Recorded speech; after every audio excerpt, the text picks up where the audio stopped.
నమస్కారం. మీరు చూస్తున్నారు పూజ టీవీ. నేను లలిత సహస్ర. 2026 కొత్త సంవత్సరం రాబోతుంది. మరి కొత్త సంవత్సరంతో ఎన్నో ఆశలతో ఉన్న వాళ్ళందరికీ కూడా ఏం జరుగుతుందా ఏంటి? అసలు మన జాతక రీత్యా ఎలా ఉంది? ఏ రాశి వారికి ఎలా ఉంది అనేది చాలామందికి ఇంట్రెస్టింగ్‌గా ఉంది కదా! మరి అందు గురించే 2026 జనవరి మాసం రాశి ఫలాలు ఎలా ఉన్నాయి ఏంటి అని తెలియజేయడానికి ప్రస్తుతం మనతో పాటు ఉన్నారు ప్రముఖ ఐకానిక్ ఆస్ట్రాలజర్ గట్టుపల్లి సురేష్ బాబు గారు.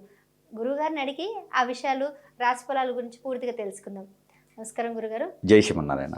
గురుగారు 2026 ఈ 12 ద్వాదశ రాశుల వారి గ్రహస్థితి వాళ్ళ గ్రహాలను బట్టి ఎట్లా ఉండబోతుంది చెప్తారా? ముందుగా మేషరాశి వారిది.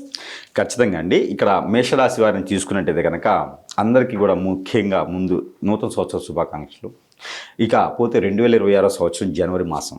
ఈ జనవరి మాసం అనగానే అందరికీ గుర్తొచ్చేది ఏంటంటే దేవాలయాలు, దేవుడు అన్ని రకాలు గుర్తు వస్తూ ఉంటాడు. అలానే మేషరాశి వారికి కూడా ఆహ్లాదకరమైనటువంటి విషయాలు ఏంటంటే కనుక అందరికీ కన్నా కూడా భిన్నంగా కలిసి రాపోతుందని చెప్పొచ్చు. ఎందుకంటే శని భగవానుడు 12వ స్థానంలో ఉన్నప్పటికీ కూడా మేషరాశి వారికి అద్భుతమైన ప్రతిఫలాలతో కలిసి వచ్చేటువంటి కాలం బాగుంటుందని చెప్పొచ్చు ఈ జనవరి మాసంలో.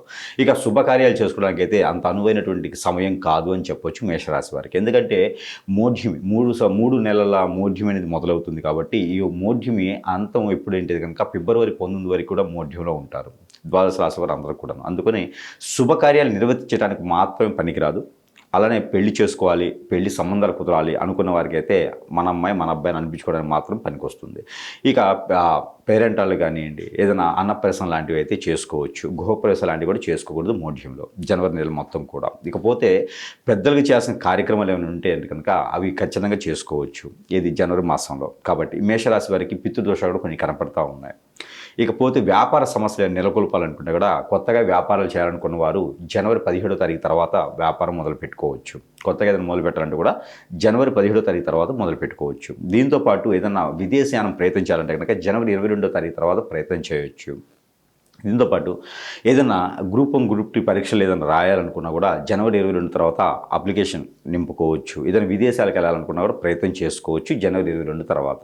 ఇకపోతే ఆస్తులు తగాదాలు, అన్నదమ్ముల మధ్యన విభేదాలు, భార్యాభర్తల మధ్యన ఎడబాటు అయితే ఖచ్చితంగా కనిపిస్తున్నాయి. కాబట్టి మేషరాశిలో ఉన్నటువంటి వారు ఆడవారైనా మగవారైనా స్త్రీ పురుషులు ఇరువురు కూడా కొంత ఒక మేట తగ్గడం ద్వారా మంచి జరుగుతూ ఉంటుంది. దీంతో ఇది చేయొచ్చు. ఇకపోతే అన్ని రకాల రంగాల్లో ఉన్నటువంటి మేషరాశి వారికి అనుకున్నటువంటి పనులు అవ్వట్లేదు, ఏ పని కావాలని ముందుకు వెళ్ళట్లేదు, అనుకున్న పనులు ముందుకు వెళ్ళట్లేదు, ఏ పని కావాలని ముందుకు వెళ్ళట్లేదు, ఏదైతే అనుకుంటామో అది జరగట్లేదు, ఏదో ఆటంకాలు ఎదురవుతున్నాయి అందుకని దగ్గర కూడా మనకి చూసుకున్నట్టయితే కనుక ఏ పని చేద్దామని ముందుకు వెళ్ళకపోవటం, అలానే అష్టదిబ్బందులు అయిపోవటం, ఇవన్నీ కూడా మనం గమనించినట్టయితే కనుక ఇప్పుడున్నటువంటి ఏదైతే కరెంట్ జనరేషన్ ఉందో, ఇప్పుడు ఒకటి అందరికీ ఒక మాట చెప్పాలనుకున్నది ఏంటంటే కనుక మేషరాశి వారికి ముఖ్యంగా ఏంటంటే ఏదైతే జాతకంలో ఉంటుందో, నక్షత్రాలు ఉంటుందో, దశ అంతర్దశలో ఉంటుందో, గోచారంలో ఉంటుందో ఈ పరిస్థితి కాకుండా జాతకం చూసినప్పుడు మీరు ఎక్కడో విదేశాల్లో సెటిల్ అవ్వాలి, కలెక్టర్ అవ్వాలి, లాయర్ అవ్వాలి అని ఉంటుంది. అలా కాకుండా వేరే విధంగా రిక్షా దొక్కుంటానో, టీ షాపుల్లో పనిచేసుకుంటున్నాం ఇట్లా ఉన్నారనుకోండి, అది జాతకంతో సంబంధం కాదు. ఎవరో మీ మంచితనానికో, ఎవరో మీకున్నటువంటి తత్వానికో మీ మీద చెడు చేపిస్తున్నారు అని అర్థం. ఆ చెడు భావం రాసుల్లోనూ నక్షత్రాల్లోనూ మన జాతకంలోనూ కనపడదు. ప్రతి ఒక్కరు కూడా యజ్ఞయాగ హోమ జపాలని చెప్పి చేయించుకొని లక్షల రూపాయలు పోగొట్టుకొని ఏ పని ముందు వెళ్లకుండా ఉన్నారు. ఏ సమస్య వచ్చినా కూడా ముఖ్యంగా మనం చూడాల్సింది చెడు వైపు.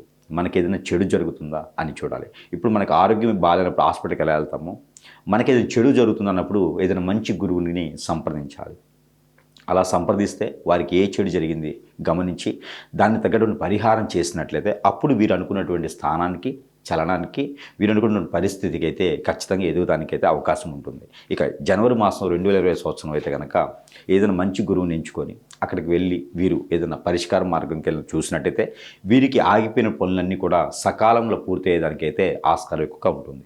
ఇకపోతే మేషరాశి వారు ఈ మాసం మొత్తం కూడా చేయవలసినటువంటి పరిహారం, ఇక మేషరాశి వారు పరిహారం చేసినట్టు కనుక ఎక్కడైనా అమ్మవారి ఆలయం, లలిత అమ్మవారు, పార్వతి అమ్మవారు, గాయత్రి మాత, దుర్గామాత ఉంటే కనుక అక్కడ ఏదైనా శుక్రవారం మంగళవారం దగ్గర కనుక కుంకుమార్చన చేయించుకోవాలి. ఆ కుంకుమను ప్రతిరోజు ధరించుకోవాలి. అలా చేసినట్టయితే కనుక వీరికి ఎటువంటి విఘ్నాలు లేకుండా కొంతమేరైనా ముందుకు వెళ్ళేటువంటి యోచన అయితే ఉంటుంది. కాబట్టి ఈ రకమైన పరిహారం చేసుకొని కొంతమేర అదృష్టవంతులు అవ్వచ్చు.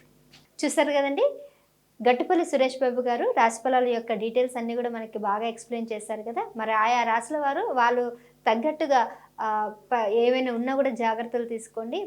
ఇంకేమైనా దోషాలు ఉన్నా కూడా పూజలు చేసుకొని అవన్నీ కూడా తొలగించుకున్నట్లయితే వారికి మంచిగా కలిసొచ్చే అవకాశం ఉందని అయితే తెలియజేస్తున్నారు. సో మరొకసారి మళ్ళీ కలుద్దాం. చూస్తూనే ఉండండి పూజ టీవీ. నమస్కారం.